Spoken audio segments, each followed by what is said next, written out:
നമ്മൾ ഭഗവത്ഗീത 44 ശ്ലോകം ആണ് എടുത്തു വരുന്നത്. അതിൽ ഭോഗൈശ്വര്യ പ്രസക്തന്മാരുടെ കഥയാണ് പറഞ്ഞു വരുന്നത്. അതിൽ ഒരു സേഠ്ജിയുടെ കഥ പറഞ്ഞാണ് കഴിഞ്ഞ ഭാഗം നമ്മൾ ഇടയ്ക്ക് വെച്ച് നിർത്തിയത്. സേഠ്ജി 1960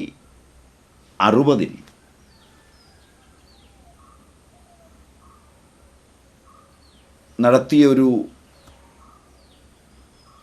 താന്ത്രിക പദ്ധതിയെക്കുറിച്ചാണ് നമ്മൾ പറഞ്ഞു വന്നത്. തൻ്റെ രണ്ടാമത്തെ ഹോട്ടൽ തുടങ്ങുന്നതിന് അത് ലഭ്യമാകുന്നതിന് വേണ്ടി ചെയ്ത ഒരു തന്ത്രകർമ്മം പൂർത്തിയായി, പ്രതിഷ്ഠയും കഴിഞ്ഞു. ഇവിടെയാണ് നമ്മൾ പറഞ്ഞു നിർത്തിയത്. പക്ഷെ ഭഗവത് ലീല വിചിത്രമാണ്. അദ്ദേഹത്തിന് മറ്റൊരു ഹോട്ടൽ തുടങ്ങാൻ കഴിഞ്ഞില്ല. ലാഭത്തിൽ വന്ന കുറവിനും പരിഹാരമായില്ല. ഒരു കൊല്ലമായിട്ട് പോലും കർമ്മങ്ങളെല്ലാം ചെയ്ത്, താന്ത്രിക കർമ്മങ്ങളെല്ലാം ചെയ്ത് ഒരു കൊല്ലമായിട്ട് പോലും ഒന്നും നടന്നില്ല. അദ്ദേഹം ഏത് ബാബയുടെ സിദ്ധിയിൽ, ചമൽക്കാരത്തിൽ വിശ്വസിച്ചുവോ, ആ ബാബയുടെ സിദ്ധിയും ഇക്കാര്യത്തിലെങ്കിലും വെറുതെയായിരുന്നു. സേഠിൻ്റെ കാമ്യകർമ്മവും നടന്നില്ല. എന്നാൽ അതിൽ വലിയൊരു കാര്യം ശ്രദ്ധയുടെ കുറവുണ്ടായിരുന്നുവെന്ന് പറയേണ്ടി വരും. കാരണം ഈ കഥ കേൾക്കുമ്പോൾ കുറേ ആളുകളെങ്കിലും വേദങ്ങൾ പറയുന്ന യജ്ഞാദികൾ വിഫലമാണെന്നാണോ ഈ വാക്കുകളെ അർത്ഥമാക്കേണ്ടത് എന്നൊരു ചോദ്യമുണ്ടാവും. അങ്ങനൊന്ന് വേദങ്ങൾക്കെതിരായി ഒളിച്ചു വെച്ചുകൊണ്ടല്ല ഇത് പറയുന്നത്. വൈദിക കർമ്മങ്ങളുടെ കാര്യത്തിൽ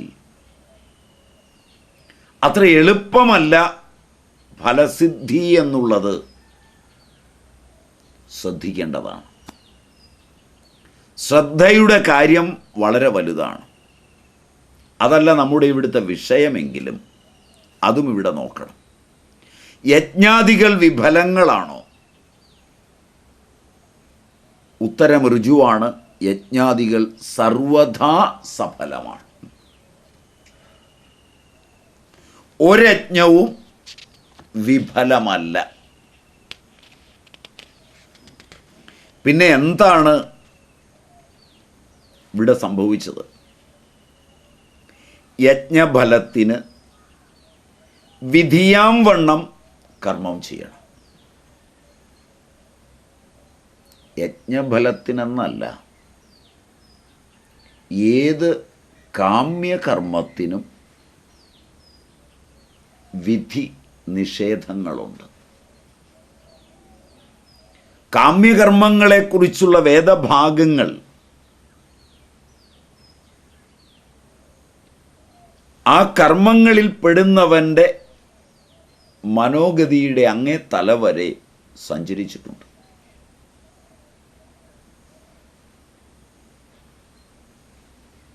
ഒരാഗ്രഹവും സഫലമാക്കി തരുന്നത്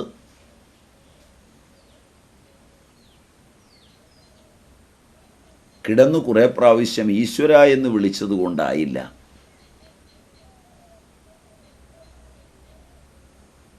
കർമ്മം ചെയ്യുന്നയാളിൻ്റെ മനസ്സിൽ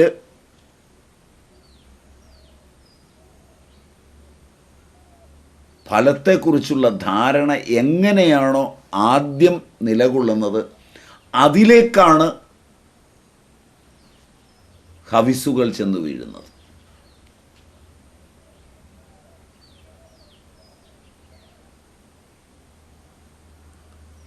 പഴയ കാരണവന്മാർ പറയും,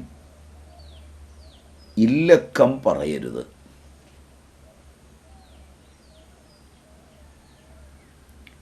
ലോകത്ത് ഒട്ടേറെ കാര്യങ്ങൾ ചെയ്തത് പ്രായോഗികമായി ഇല്ലാത്തവരാണ്.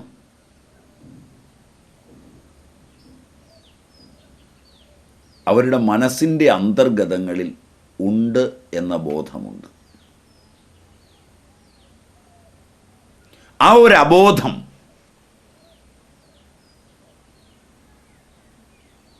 അവരെ നിയന്ത്രിക്കുമ്പോൾ ഉണ്ടാവുകയാണ് ചെയ്യുന്നത്. ഉള്ള വസ്തുക്കളെ എടുത്തു വെച്ച് പണിയെടുക്കുമ്പോഴും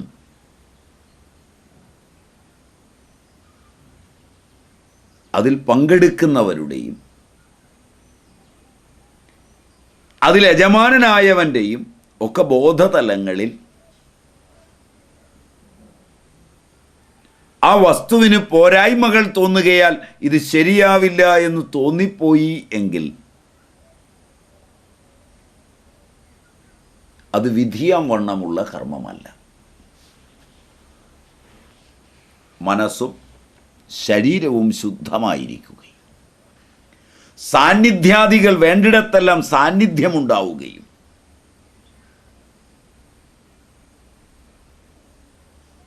ഒക്കെ ചെയ്യുമ്പോഴാണ് കാമ്യകർമ്മങ്ങളെല്ലാം സഫലമാകുന്നത്. വൈദിക കർമ്മങ്ങൾക്കിന്ന് ഫലമുണ്ടാകുന്നില്ലെങ്കിൽ ഏകാഗ്രത നഷ്ടപ്പെട്ടൊരു തലമുറയാണ് അത് ചെയ്യുന്നത് എന്നുള്ളതാണ് പ്രത്യേകം ഓർക്കേണ്ടത്. ഏകാഗ്രതയുടെ കാര്യമാണ് കർമ്മം. 30 ലക്ഷമോ 3 കോടിയോ കൊടുത്ത് ഭഗവാനെ വിലയ്ക്ക് വാങ്ങാൻ ആവില്ല. ഭഗവത് ലീലയെ അറിയുമ്പോൾ ഇത് പ്രത്യേകം ശ്രദ്ധിക്കണം. കുറച്ച് പണം മുടക്കി എന്നതുകൊണ്ട് ഒരു യജ്ഞം നടത്തി ലോകം ഒരാൾക്ക് വിലയ്ക്ക് വാങ്ങാൻ കഴിയുമെങ്കിൽ നാം വിശ്വസിക്കുന്ന ഈശ്വരൻ ഒരു ബുദ്ധൂസായിരിക്കണം. ഏതൊരു യജ്ഞത്തിലും യജമാനൻ ദീക്ഷിതനായിരിക്കണം. ഏത് കാമ്യകർമ്മം ചെയ്യുമ്പോഴും ചെയ്യാനൊരുങ്ങുന്നവൻ അതിൽ ദീക്ഷിതനായിരിക്കണം എന്നുള്ളതാണ് കർമ്മത്തിൻ്റെ രഹസ്യം. കർമ്മത്തിലുടനീളം ചുമതല യജമാനൻ്റെതാണ്, പ്രതിനിധി പോരാ. നമ്മുടെ സേഠ്ജി അദ്ദേഹത്തിന് പലവിധ കാര്യങ്ങൾ കിടക്കുന്നത് കൊണ്ട് ഈ യജ്ഞത്തിലും ഇതുവരെ പ്രതിനിധിയെയാണ് അയച്ചത്. അവസാന ദിവസം മാത്രമാണ് പ്രത്യക്ഷപ്പെട്ടത്. മന്ത്രഹീന സ്വരതോ വർഗതോ വാ മിഥ്യാപ്രയുക്തോ ന തദ അർത്ഥമാഹ. മന്ത്രം സ്വരഹീനവും മന്ത്രോ ഹീനഃ സ്വരതോ വർഗതോ വാ. മന്ത്രോ ഹീനത സ്വരതോ വർഗതോ വാ മിഥ്യാപ്രയുക്തോ ന തരതം അർത്ഥമാഹ. മന്ത്രം സ്വരഹീനമാവുക, വർണ്ണഹീനമാവുക, വിപരീത പ്രയുക്തമാവുക, വിവക്ഷിക്കുന്ന അർത്ഥലാഭം ലഭിക്കില്ല. ഇങ്ങനെ വന്നാൽ യജമാനൻ്റെ ശുദ്ധി, ഋത്വിക്കുകളുടെ ശുദ്ധി എല്ലാം ബാഹ്യമായും ആഭ്യന്തരമായും വേണം. ഇതൊന്നും നോക്കാതെ ഏതെങ്കിലും ഗോഷ്ഠികൾ കാണിച്ചു കൂട്ടിയാൽ ഫലം ലഭിക്കില്ല. മഹാത്മാക്കൾക്കും കൂടി സിദ്ധികളുടെ ശക്തിക്ക് ഒരതിരുണ്ട്. ഒരു സിദ്ധപുരുഷൻ കുറച്ച് തൈര് സാദമുണ്ടാക്കി ഭക്തന് കൊടുത്തു. അത് കണ്ട് അദ്ദേഹത്തോട് അങ്ങ് എന്താണ് എല്ലാവർക്കും ഇങ്ങനെ ഉണ്ടാക്കി കൊടുക്കാത്തത്? അങ്ങനെ ചെയ്തിരുന്നുവെങ്കിൽ വില കുറയുമായിരുന്നുവല്ലോ, ലോക കല്യാണമാകുമായിരുന്നുവല്ലോ. അതിന് അദ്ദേഹം പറഞ്ഞത് വളരെ രസകരമാണ്. ആ പണ്ഡിതവരേണ്യനായ സിദ്ധൻ പറഞ്ഞത്, എന്നാൽ അത്രമാത്രം കഴിവുണ്ടാക്കാനാവില്ല തപസ്സുകൊണ്ട്. ഇത് തന്നെ വളരെ കഷ്ടപ്പെട്ടാണ് സാധിക്കുന്നത്. എല്ലാ സിദ്ധികളും സീമിതമാണ്. അത് അന്യരെ ഏകാഗ്രതയിലേക്കും ഈശ്വരനിലേക്കും വിനയത്തിലേക്കും അടുപ്പിക്കുമെങ്കിൽ അതിൻ്റെ പ്രദർശനവും നന്നാണ്. അത് അവനവൻ്റെ ശക്തി അറിയാതെ ആർക്കെങ്കിലും വരം ദാനം ചെയ്യാനൊന്നും പുറപ്പെടരുത്. അതുകൊണ്ട് സാമാന്യ വഴിപാടുകൾ ഭഗവാന് സമർപ്പിക്കുക. ഹോട്ടൽ വാങ്ങുക മുതലായ അഭിലാഷങ്ങൾക്ക് കർമ്മം ചെയ്യുന്നത് കൊണ്ട് ആവില്ല. അത് അധ്വാനിച്ച് നേടുക. നിഷ്കാമകർമ്മങ്ങളുടെ കാര്യം വേറെയാണ്. അതിന് പ്രത്യവായമില്ല. അത് നേരത്തെ നാം കണ്ടതാണ്. എവിടെ കൊടുക്കൽ വാങ്ങലുണ്ടോ അവിടെ കർമ്മഛിദ്രമുണ്ടാവരുത്. കടയിൽ കമ്പിളി വാങ്ങാൻ പോയി. കമ്പളത്തിന് വില 200 രൂപ എന്ന് പറഞ്ഞു. കമ്പളം വിടർത്തിയപ്പോൾ ഒരു ചെറിയ കീറലുണ്ട്. നിങ്ങൾ കമ്പളം വേണ്ടെന്ന് വെച്ച് പൈസ തിരിച്ചു വാങ്ങി. ഇതാണ് കൊടുക്കൽ വാങ്ങൽ. നിങ്ങളൊരു വീട്ടിലെത്തി, തണുപ്പാണ്, അവിടെ കിടക്കാൻ നേരത്ത് കമ്പളം തന്നാൽ അതിന് തുള വീണിട്ടുണ്ടെങ്കിൽ നിങ്ങൾക്ക് വലിച്ചെറിയാനാവില്ല. അത് കൊടുക്കലല്ല, അത് പ്രേമകാര്യമാണ്. ഇതുപോലെ ഭഗവാനോട് കുറച്ച് വാങ്ങുന്നതിന് സകാമകർമ്മം ചെയ്യുന്നു. അപ്പോൾ അവിടെ ഇടയിൽ മന്ത്രസ്തത തച്ഛിദ്രം ഉണ്ടായി. എങ്ങനെ നിങ്ങൾ കടയിൽ നിന്ന് വാങ്ങിയത് എറിഞ്ഞുവോ അതുപോലെ ഭഗവാൻ നിങ്ങളുടേതും വലിച്ചെറിയുന്നു. ഛിദ്രകമ്പളം വലിച്ചെറിഞ്ഞതുപോലെ നിങ്ങളുടെ ഛിദ്രകർമ്മവും ഭഗവാൻ വലിച്ചെറിയുന്നു. അങ്ങനെ എടുത്തെറിയുമ്പോൾ കയ്യോ കാലോ ഒടിഞ്ഞാൽ അതും കൂടി അനുഭവിക്കണം. സവാഗ് വജ്രോ യജമാനം ഹിനസ്തി. അതാണ് സേട്ടിന് പറ്റിയത്. ബുദ്ധിമിച്ഛതോ മൂലമഭിതേ നഷ്ടം എന്നിങ്ങനെയായി. സാധാരണ തെറ്റുകൾക്ക് സമകാമകർമ്മത്തിൽ ക്ഷമയാചിക്കുന്നതിന് വിധിയുണ്ട്. എന്തുകൊണ്ടെന്നാൽ സർവഥാ ദോഷരഹിതവും പ്രമാദരഹിതവുമായ കർമ്മസമ്പാദനത്തിന് ഈ യുഗത്തിൽ, കലിയുഗത്തിൽ പ്രയാസമാണ്. അതുകൊണ്ട് സകാമകർമ്മങ്ങൾ കഴിഞ്ഞ് ഒരു പ്രാർത്ഥനയും ചെയ്യാറുണ്ട്.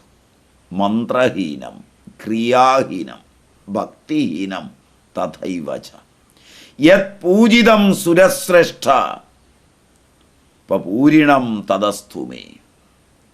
മന്ത്രഹീനം, ക്രിയാഹീനം, ഭക്തിഹീനം തഥൈവച യത് പൂജിതം സുരശ്രേഷ്ഠ പൂരിണം തദസ്തു മേ. പലപ്പോഴും മന്ത്രങ്ങളറിയാതെ ആഹൂതികളും മറ്റും നൽകി. ചിലപ്പോൾ ക്രിയകൾക്കും ലോപം വന്നു. മന്ത്രഹീനമായി, ചിലത് ക്രിയാഹീനമായി. പലപ്പോഴും പ്രേമമില്ലാതെ, ഭക്തിയില്ലാതെ. ശമ്പളത്തിനോ മറ്റു കാര്യത്തിനോ അനേകം തവണ കർമ്മങ്ങളെ ചെയ്ത് ആ ദക്ഷിണയെ ഉദ്ദേശിച്ചൊക്കെ വാങ്ങിക്കുമ്പോൾ ഇത് ചടങ്ങായിത്തീരും. ഭക്തിയില്ലാതെ ആഹൂതികളും മറ്റും ചെയ്തു. ഹേ ഭഗവാൻ, അത് പൂർണ്ണമാക്കേണമേ. ഈ പ്രയോഗം സകാമകർമ്മത്തിലുണ്ട്. മന്ത്രഹീനവും ക്രിയാഹീനവും ഭക്തിഹീനവുമായി എന്തൊക്കെയാണോ പൂജ എന്ന നിലയിൽ ഞാൻ ചെയ്തത്, അല്ലയോ ദേവശ്രേഷ്ഠ, എൻ്റെ ഈ കർമ്മത്തെ ഭംഗിയുള്ളതാക്കി ഫലവത്താക്കി തരണമേ എന്നൊരു പ്രാർത്ഥനയുമുണ്ട്. യദക്ഷരം പദം ഭ്രഷ്ടം മാത്രാഹീനം ച യദ്ഭവേത് തത് സർവം ക്ഷമ്യതാം ദേവ പ്രസീദ പരമേശ്വര. നിഷ്കാമകർമ്മത്തിലും കൂടി ഇപ്രകാരം ക്ഷമിക്കുന്നതിന് പ്രാർത്ഥനയുണ്ട്. യദക്ഷരം പദം ഭ്രഷ്ടം മാത്രാഹീനം ച യദ്ഭവേത്.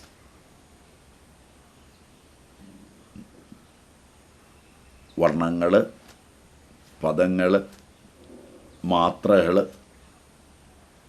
ഇവയിലൊക്കെ ശ്രദ്ധ വെച്ച് പോകേണ്ടതാണ്. എന്നാൽ യാതൊരിടത്ത് യാതൊരു സമയത്ത് യാതൊരു അക്ഷരങ്ങളും പദങ്ങളും ഭ്രഷ്ടമാവുകയും മാത്രയില്ലാതിരിക്കുകയും സംഭവിക്കുന്നു. അതെല്ലാം അവിടുന്ന് ഹേ പരമേശ്വര ക്ഷമിച്ച് എന്നിൽ പ്രസാദിക്കണമേ എന്ന് നിഷ്കാമകർമ്മത്തിലും ഇപ്രകാരമുള്ള പ്രാർത്ഥനയുണ്ട്. എന്നാൽ കഥാചിത് ക്ഷമാപ്രാർത്ഥന ഇല്ലെങ്കിലും കൂടി നിഷ്കാമത്തിൽ ഹാനിയില്ല. ഈ പ്രാർത്ഥന ഇല്ലെങ്കിലും കൂടി നിഷ്കാമകർമ്മത്തിന് തകരാറില്ല, ഹാനിയില്ല. നമുക്ക് പ്രകൃതത്തിലേക്ക് മടങ്ങാം. മനുഷ്യൻ പൂർവോക്തരീത്യ അധികതരമായി ഭോഗം ഏവം ഐശ്വര്യത്തിൽ സമാസക്തരാണ്. അതിൻ്റെ പരിണാമമാണ് തയാ അപഹൃതചേതസാം. ഭോഗാദി ആസക്തിയുണ്ടാകുമ്പോൾ പുഷ്പിതവാണി വളരെ നല്ലതായി തോന്നും. ആരുടെ മനസ്സിൽ ധനാഭിലാഷം നിറഞ്ഞിരിക്കുന്നുവോ അങ്ങനെയുള്ളവരോട് വൈരാഗ്യത്തിനുപദേശിച്ചാൽ എങ്ങനെയിരിക്കും? അവരോട് സ്ത്രീക്കു വേണ്ടിയുള്ള മന്ത്രങ്ങൾ ജപിക്കുക, ധനം ലഭിക്കും. കുബേരമന്ത്രം ജപിച്ചോളൂ, കാര്യങ്ങൾ സിദ്ധമാവും എന്നിങ്ങനെ പറഞ്ഞാൽ കേൾക്കും. വേദങ്ങളിൽ പുഷ്പിതവാണി എല്ലാ കാമനകൾക്കുമായി ഉണ്ട്. ധനകാമനയ്ക്ക് ശ്രീപൂജ, ആരോഗ്യകാമനയ്ക്ക് ഭാസ്കര പൂജ, ജ്ഞാനകാമനയ്ക്ക് ശിവപൂജനം. ഇങ്ങനെ ആയിരം കാമ്യകർമ്മ വചനങ്ങൾ വേദങ്ങളിൽ ഏവം പുരാണാദികളിൽ നിറഞ്ഞിരിക്കുന്നു.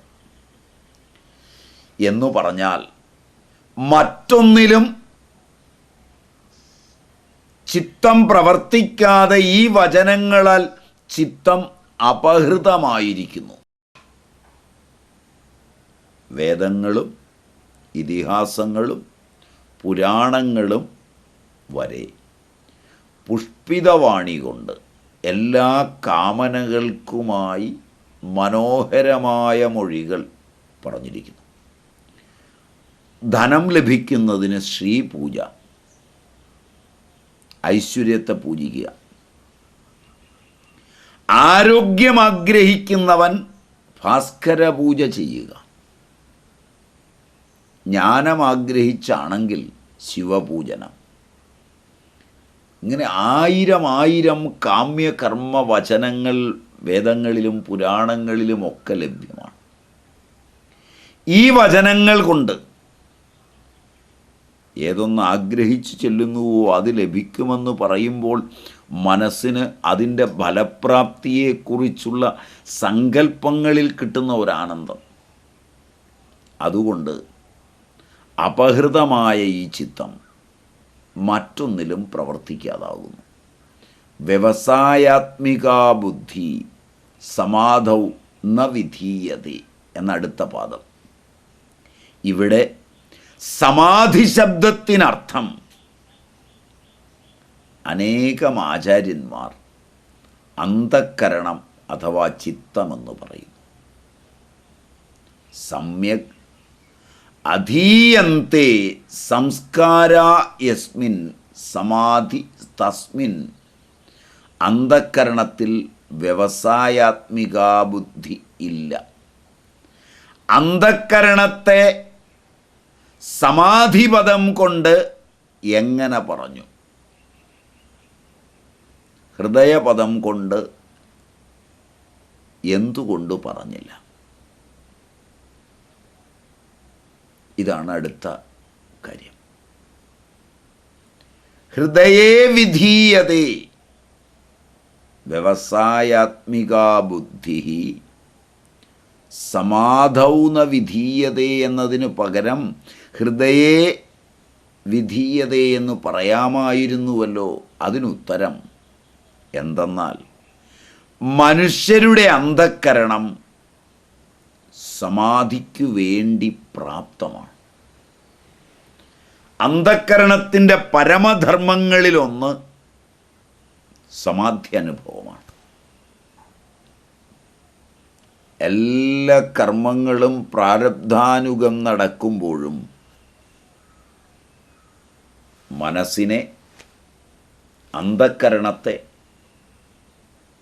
സമാധി അവസ്ഥയിൽ തന്നെ വെക്കുക എന്നതാണ്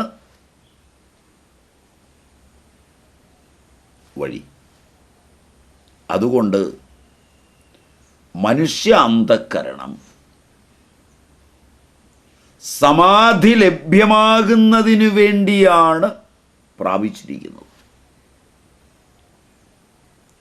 മാനവ അന്തഃകരണത്തിൽ മാത്രമുള്ള വിശേഷതയാണ് ഈ സമാധി അനുഭവം.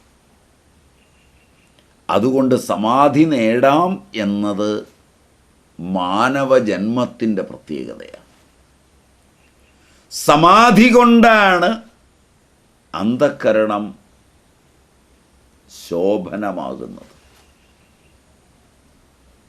കർമ്മത്തിൻ്റെ